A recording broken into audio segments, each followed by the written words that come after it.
KYRIE had a big game, but I wanted to ask about JAYSON TATUM. 9 points in the fourth quarter. He didn't do a lot the whole night, but what did you think about him down the stretch? Yeah, I mean, he made some good plays. Obviously, the three at the end, you know, the game was pretty well in hand by then, but he did some good things for sure, and battled in the post there a couple times late as well. Brett, Marcus Morris seemed to really catch fire there for you guys, you know, at the end of the third quarter. Mm-hmm. You know, just how important was that for you guys to kind of turn the tide there? Yeah, I mean, I think I've said this before. We really needed scoring, and he's a really good player who is, you know, continuing to get comfortable playing here, and you know, again, having missed the first couple weeks of the season, I think that's been quite an adjustment of the preseason, and but ever since he stepped on the court, he scores, and I think that's a pretty special trait, and we're going to need him to continue to be a good scorer for us, because you know, he can stretch bigger guys and he can post smaller guys. Coach, right before that stretch from Marcus Morris, Philadelphia went on a 10-2 run to take their first lead since midway through the first quarter, and it looked like the players looked to the bench like, Coach, do you want us to call a timeout? And you shook your head no. What was your, at least that's what it looked like. Yeah, what was your thought process at that moment in not calling for that timeout? I mean, I would have said the same thing everybody in the arena would have said, like, get the loose ball. Like, Rashawn Holmes kept laying it in, you know, so I didn't have anything to say.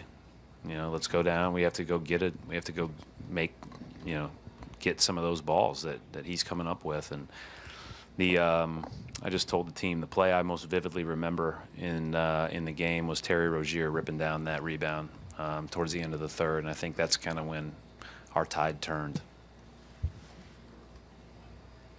Hey, Brett, how comforting is it to know that, like, hell or high water, if KYRIE's got the ball, he can get up a shot, and it may not even be a great shot, but it's still got a good chance of going in?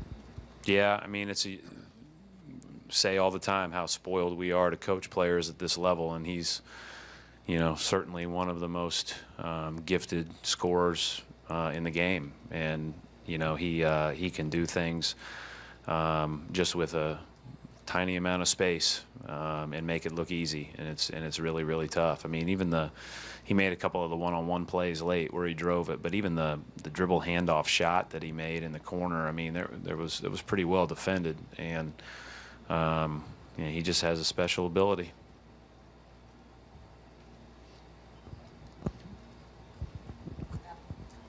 With 12 turnovers in the first half, did you feel like guys weren't quite engaged, or was their defense causing problems? And then you guys cleaned it up a little in the second half, it felt like. I don't know the numbers on this, Adam, but I would bet if you went back in the last couple of years and looked at our turnovers versus Philly and compared it to our turnovers versus the rest of the league, we'd be way higher against Philly. They're very active. Brett mixes up some traps, some blitzes. They're not afraid to switch. They're not afraid to shoot the gap and get steals and go the other way. They have made us look bad on several occasions for a number of years. So it's nothing really new. We can't have 12. But you're probably going to have a little bit higher turnover game than you normally do. But you got to be better than we were in the first half. Playoff teams aren't normally built on top of young players. But with you guys, Jalen and JAYSON, and over on the other side with Embiid and Simmons, what's special about them that makes them maybe contribute to winning more often than, or earlier than people of their age? You know, I think that obviously, you know, those guys have physical tools that are pretty unique, especially when you talk about like Embiid, how big he is, how strong he is, how skilled he is. Simmons is just ridiculous coming downhill, and you know, at 20 years old or whatever, can get to his spot as well as anybody. I don't know why some guys are able to do it, but I know that certainly our guys, and I can only speak to that, are mature. They work hard, and they have good professional attitudes as well as those gifts we talked about, and I think good people to lean on that are a little bit older.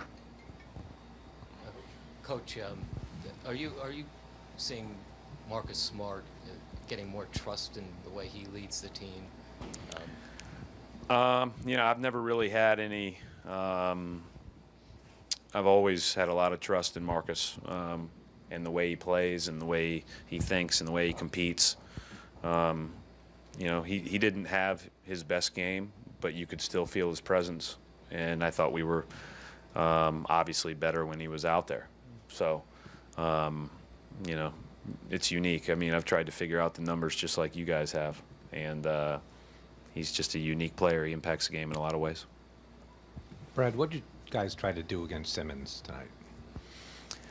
We tried to be as big as possible on him. That's why we started big. That's why we started Al at the 4 and Baines at the 5, so that we could switch some of those pick and rolls so you're not, you know, trying to figure that out on the fly. Because when he gets going downhill, he's a hard guy to stop.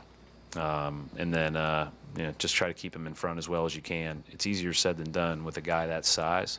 If you're guarding him with smaller guys, the way that he can get downhill and kind of punish you with his body, it makes it tough anyways. Can't keep him from getting to the foul line, as we saw late on a couple of plays.